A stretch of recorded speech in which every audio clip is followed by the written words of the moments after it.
Wife जो होती हैं वो हस्बैंड के घर से चली जाती हैं, छोटी मोटी लड़ाई हुई और घर से वो चली गई। तो उस केसेस में क्या होता है, और फिर वो अपने मैट्रिमोनियल घर पे आने से मना कर देती हैं कि हम इस घर पे नहीं आएंगे।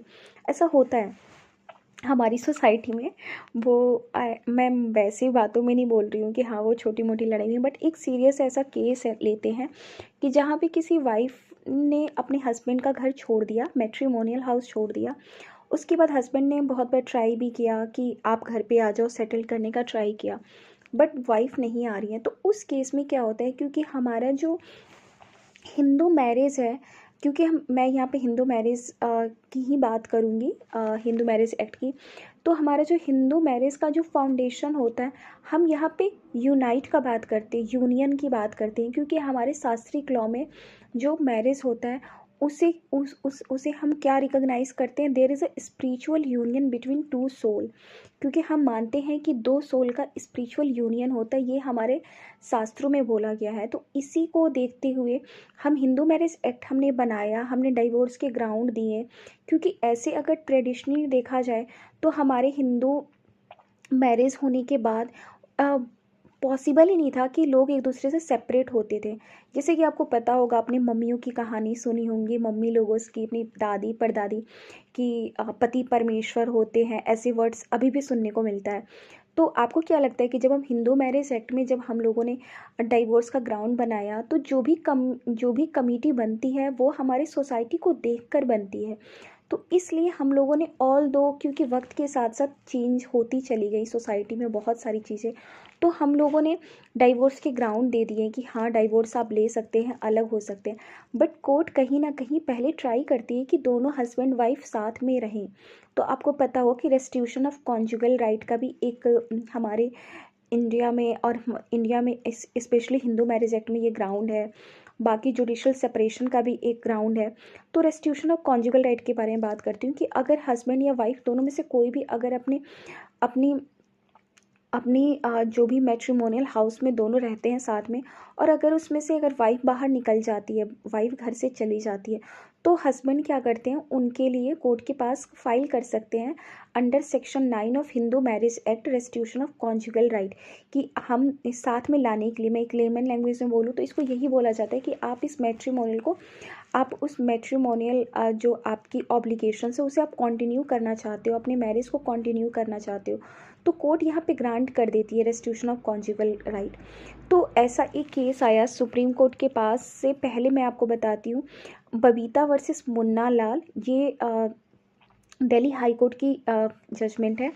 तो इस केस में बेसिकली क्या हुआ था कि रेस्टिट्यूशन ऑफ कॉन्जुगल राइट के लिए हस्बैंड ने पास डिग्री के लिए अप्लाई, मतलब डिग्री उनके फेवर में आ गई, हस्बैंड के फेवर में रेस्टिट्यूशन ऑफ कॉन्जुगल राइट की डिग्री हस्बैंड को मिल गई कि हाँ वाइफ को आप घर में लाइए, उनके फेवर में एक्स पार्टी डिग्री पास हो गई under section 9 of Hindu marriage act. But इसके बाद क्या होता है ना, वाइफ ना मेंटेनेंस क्लेम कर देती है under section 125 of the CRPC। तो यहाँ पे हस्बैंड इस बात का ये लेते हैं, क्लेम लेते हैं, इस बात को यहाँ पे लेते हैं कि मैं तो शादी को कंटिन्यू रखना चाहता हूँ, और इसलिए मैंने रेस्टिट्यूशन ऑफ कॉन्जुगल राइट के लिए फ़ाइल किया था और मेरे फेवर में डिग्री भी आई है, तो आप यहाँ पे मेंटेनेंस का क्लेम नहीं कर सकते हो। बट नहीं, कोर्ट ने हेल्ड किया बबीता वर्सेस मुन्ना लाल में कि ये हस्बैंड का ऑब्लिगेशंस होता है केवल अगर उनके फेवर में x party degree restitution of conjugal right की पास कर दी गई है, तो वाइफ को उसकी स्टेटरी राइट है जो मेंटेनेंस के under section 125 of the CRPC, उसे डिबार नहीं किया जा सकता है। ये वाइफ का एक राइट है। इसके साथ साथ मैं आपको बताऊं, क्योंकि रेस्टिट्यूशन ऑफ कॉन्जुगल राइट एक ऐसा सेक्शन भी है ना जिसको बहुत ज़्यादा मिसयूज़ भी किया जाता है। क्योंकि कई बार क्या होता है कि वाकई में वाइफ के साथ बहुत गलत होता है, बहुत ज़्यादा उसको इल ट्रीट किया जाता है उसके मैट्रिमोनियल हाउस में, तो वाइफ घर को छोड़कर चली जाती है, तो हस्बैंड क्या करते हैं ना, मेंटेनेंस से बचने के लिए एक्स पार्टी डिग्री ले आते हैं कोर्ट के पास, कोर्ट से, और फिर वो वाइफ को ले आते हैं घर पे कि हमारे फेवर में एक्स पार्टी डिग्री आई है। तो इसलिए बहुत ज़्यादा इसे चैलेंज किया गया, तो कोर्ट ने ना इसको यहाँ पे सेटल कर दिया कि ऑल दो आपके फेवर में एक्स पार्टी डिग्री क्यों नहीं आ जाती है, बट आपको वाइफ को मेंटेनेंस देना पड़ेगा। वाइफ को मेंटेनेंस आपको देना पड़ेगा अंडर सेक्शन 125 में। सेक्शन 9 में आपके फेवर में अगर डिग्री क्यों ना आ गई हो, फिर भी आपको वाइफ की जो राइट है मेंटेनेंस क्लेम करने की वो कंटिन्यू रहेगी और वाइफ को मेंटेनेंस मिलेगी ही मिलेगी। और एक और केस हुआ था जिसमें इसकी कॉन्स्टिट्यूशनैलिटी को चैलेंज किया गया था। रेस्टिट्यूशन ऑफ कॉन्जुगल राइट की जो सेक्शन है 9 ऑफ हिंदू मैरिज एक्ट, उसको चैलेंज किया गया था ओजस्वा पाठक वर्सेस यूनियन ऑफ इंडिया। इसमें चैलेंज किया गया था क्योंकि आपको पता है ना, आपने सीपीसी पढ़ा होगा, सिविल प्रोसीजर कोड, तो उसमें भी रेस्टिट्यूशन ऑफ कॉन्जुगल राइट से रिलेटेड हमारा प्रोविज़न दे रखा है उसकी डिग्री के लिए। तो order 21 rule 32 33, order 21 rule 32 and 33 and section 9 को चैलेंज किया गया था कि आप ये हमारा जो है इसकी कॉन्स्टिट्यूशनैलिटी को चैलेंज किया गया। तो कोर्ट ने ऑल्दो इसे कॉन्स्टिट्यूशनली वैलिड है, बट कोर्ट ने इस केस में भी यही सेटल्ड किया था कि हम वाइफ का जो स्टेटरी राइट है अंडर सेक्शन 125 में वो कंटिन्यू रहेगा।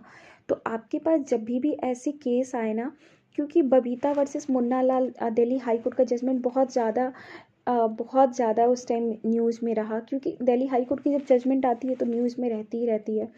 तो उस टाइम ये बहुत ही कैसे अगर एक्स पार्टी डिग्री हो गई तो कैसे, और बहुत सी ना चीज़ें लोग समझ नहीं पाते, हम कंफ्यूज हो जाते हैं। क्योंकि आप जब एडवोकेसी स्टार्ट करोगे ना तो आप देखोगे क्या कि आपके फेवर में अगर मतलब हस्बैंड के फेवर में एक्स पार्टी डिग्री आ गई है तो सामने से वाइफ समझती है कि अब वो मेंटेनेंस क्लेम नहीं कर सकती। नहीं, आप मेंटेनेंस तभी भी क्लेम कर सकते हो, ये आपका राइट है। आई होप इस वीडियो के थ्रू आपको एक न्यू प्रोविज़न पता चला हो। एंड अगर आपको और कुछ पूछना हो इस केस से रिलेटेड तो आप मुझसे पूछ सकते हैं, या इस टॉपिक से related. Thank you so much.